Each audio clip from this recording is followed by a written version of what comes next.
Meanwhile, the EFF has condemned government's decision to appeal the North Gauteng High Court's decision to compel government to exempt hospitals, schools and police stations from load shedding. Joining us now is energy expert Ruse Moleshe to talk more on this. A very good evening to you, and thank you so very much for joining us here on SABC News. Good evening. Good evening to the viewers as well. All right. I won't drag you, into the politics or legalities, really, of it all, since you are an energy expert. But what do you make, of the Minister of Public Enterprises planning to appeal the judgment which compels government to exempt certain entities from load shedding? I'm not surprised, because it's going to be very difficult for government to implement the decision that the court has made, mainly because of technical constraints.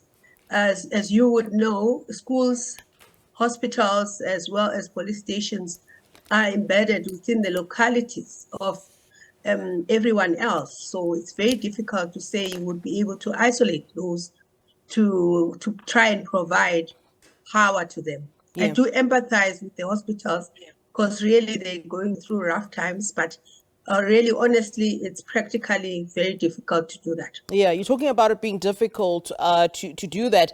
But, as you also raise the fact that we're talking about, certain human rights violations, and we're talking about, people in hospital, people who might be on, the life support. So now we're even talking about the right to life.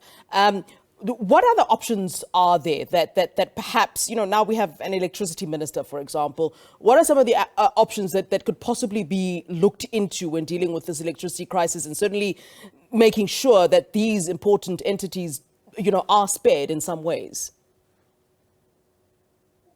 Government during the national state of disaster was planning to procure some generators for select hospitals, because of the challenges that we have. But their assessment, obviously, they looked at how many hospitals are there, how many would be able to be supplied easily. So it would not be, even if they could, it would not be a short-term solution. It would be a long-term solution to address all of them. Now you are putting schools as well as police stations. That complicates the problem even further. So with some of the hospitals, they were looking at generators. With some of them, they're looking at some dual line that will go through to the hospitals. But all of that is infrastructure. It needs to be planned. There needs to be a procurement. We know how procurement goes in government. You don't just decide today to get a generator. Then with diesel generation for all of these facilities, you're looking at capital expenditure, both on diesel. Remember that ESCOM talked about the 30 billion forecasted consumption during winter to avert load shedding, or to at least reduce it. On top of that, now you're going to be talking about procuring diesel for all of these facilities, procuring generators, installations of that. So it's not an easy thing that one can just decide to do in 50 days. Yeah. But I mean, can we agree? I mean, certainly it's been argued, and argued very well at that, given the High Court, the Pretoria High Court's decision, that indeed we are facing a situation where people's human rights are infringed. And so, when a court looks at the information in front of it, and we are risking, people's lives, it can be quite fair for the court to come to that decision. They hardly erred in coming to that particular decision, especially when you and I are talking about the fact that there is, risk to life.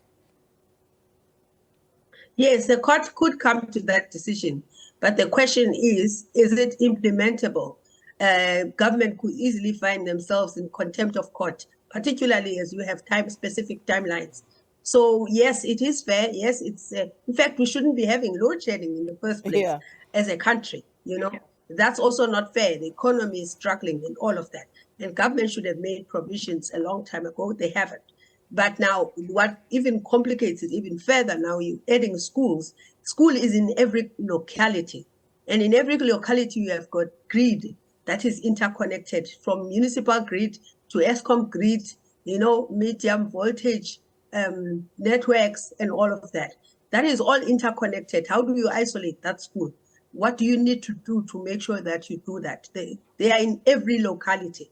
And if you were to do that, what would happen to other areas in terms of load shedding? The frequency would be higher, and then there would be a shortfall somewhere, because ultimately we have a total grid generation system that is constrained, that cannot meet demand.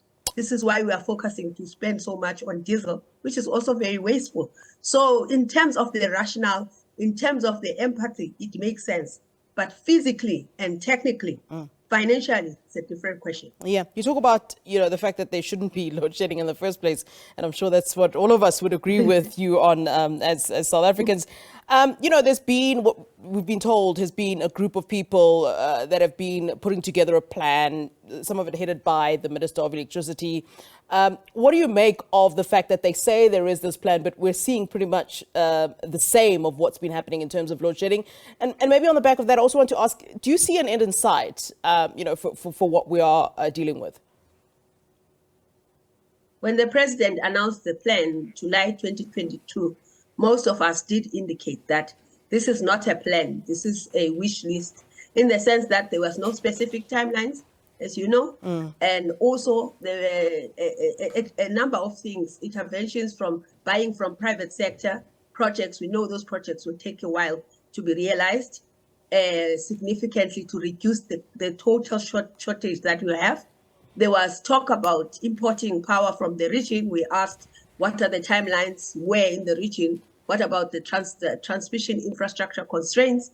There was talk about demand-side management interventions, solar PV, and all of that. All of those questions really do not address the fact that even when you do the reliability maintenance on the coal-fired power fleet, you need backup capacity so that it allows you to do the proper maintenance in those plants. And there's no credible plan on the table that I know of that talks to addressing that specific issue.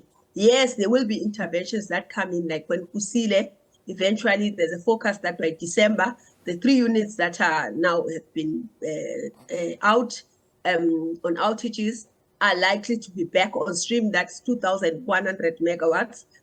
Quebec 1 may come in at some stage, and the Medupi Unit 4 may come in also in 2024.